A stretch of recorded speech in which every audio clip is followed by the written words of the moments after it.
Hey, this is Dr. Andy with AG Thrive, and I am here today to bring you some extraordinary value in helping you to grow the life, love, family, and success you want, and to really thrive by design in the areas that are most important to you. The topic I want to cover today is something that I believe is really relevant for modern day, for essentially the working force today, for young kids, and it has to do with how to get buy-in, from your kids, how to get buy-in from your employees. A dynamic that I've really seen, and I in no way mean to dump on millennials, because I think millennials are amazing. I love working with them, and there's some really neat positive characteristics and attributes of millennials that I think is very exciting and promising. Nonetheless, what a dynamic I've seen, and maybe this isn't new or exclusive to them, but it's this idea of having rules that a kid or a worker doesn't buy into. Kind of the idea of you have to wear this type of uniform or outfit. You have to be here at this time, right?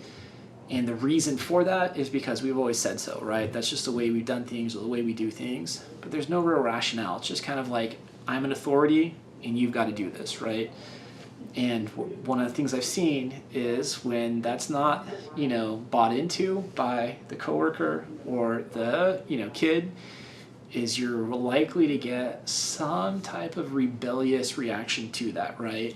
You're going to gradually see that they start coming in a little bit late. You're going to see that, your kid's not doing their homework, right? You need to do your homework. You need to sit down for 2 hours and do this. That's just not going to go well. And there's ample research that when you tell someone they have to do this or you need to do this, and you say it over and over again, people want to exercise self-will, right? They want to do things because it's their choice. And if you take away choice by them by implementing rules and saying I'm the authority, they're going to find a way to have freedom or self-will, and they're probably going to do it in a way that you're not going to like. So I'm not saying that's necessarily a good dynamic, and I'm not taking any sides on that, but it's the reality. And there's plenty of examples, to illustrate that. So what I want to try and propose, or at least kind of cover, is just a different model, right? It's kind of a collaborative process, but that's not always obtainable. So with your kids, right? I think as parents, you really need to figure out what are the rules we need to have the type of family engagements and the quality of kids and things like that, that match what we value, right? We want kids that, are happy. We want kids that are healthy. We want kids that are kind and polite, or whatever those might be, that are successful. And those are some pretty common things, and then you need to figure out, well, what rules do I believe that really help to create and serve that? Now, some of those rules are going to be non-negotiable, right? The idea that they need to get healthy sleep, or they need to eat healthy foods. I mean, whatever those things are, right? Some of those things are just going to be pretty much set, and there's not much wiggle room on that. But if that's the case, one of the things I would strongly suggest is you explain why to that kid you made that rule. It's not just you need to do this because I'm the parent and you're the kid, but hey, we've done this because we value, for you to get good sleep, because that's important for your brain and your body to fully, develop and to be healthy, and so that way you're waking up every day having had sufficient rest and all that, right? I don't think you need to get scientific with them. And if you really want to get buy-in, help your kid to see why it matters to them. And even better, if you can make it that it's their choice, right? That it fits their values. They want to be, have great social interactions. They want to, they value freedom, which seems to be a big thing these days. Well, by getting more sleep, you actually have more freedom to do the things because you're awake, right? You have optimal energy in the day to actually exercise free will and to go out there and, have the type of day you want to have. So if you can get them to see how the decisions you want them to make are consistent with what they value, you're way more likely to get buy-in. On the other issues where maybe it's not so black and white, right? Maybe there's some wiggle room. I've had clients too that, they have a certain, business or corporate environment that they're at. and they don't understand why they have to do some of the things that they do. Maybe, you know, the TPS reports, for anybody that's seen Office Space, I think I got that right. I know I'm certainly dating myself on that. But, you know, doing certain reports or having to, you know, do certain things, you know, homework, like that's a huge one, right? It's a pointless project that's just busy work, right? But they have to get it done.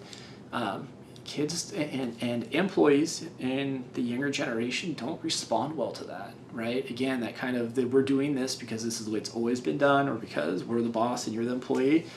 That's not a great model anymore.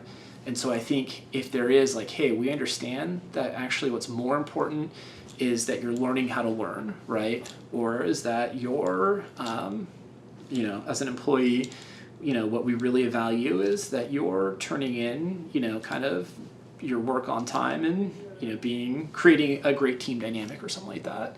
So if there is some wiggle room, you can find a win-win outcome, that would be awesome. Maybe by exploring what your kid or your employee's objection to that rule is. You know, why is it that they are having a difficulty, you know, kind of honoring that or abiding by that?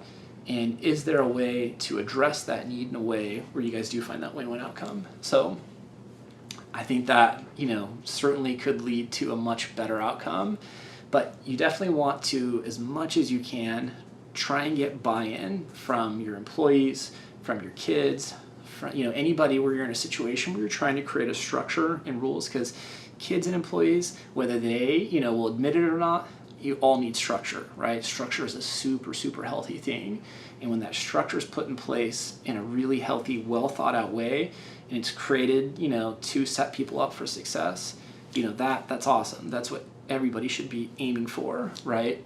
But sometimes you might have rules that you realize, well, why am I doing this? Well, it's because it's the way I think it needs to be done, or, you know, it's the way I always did it.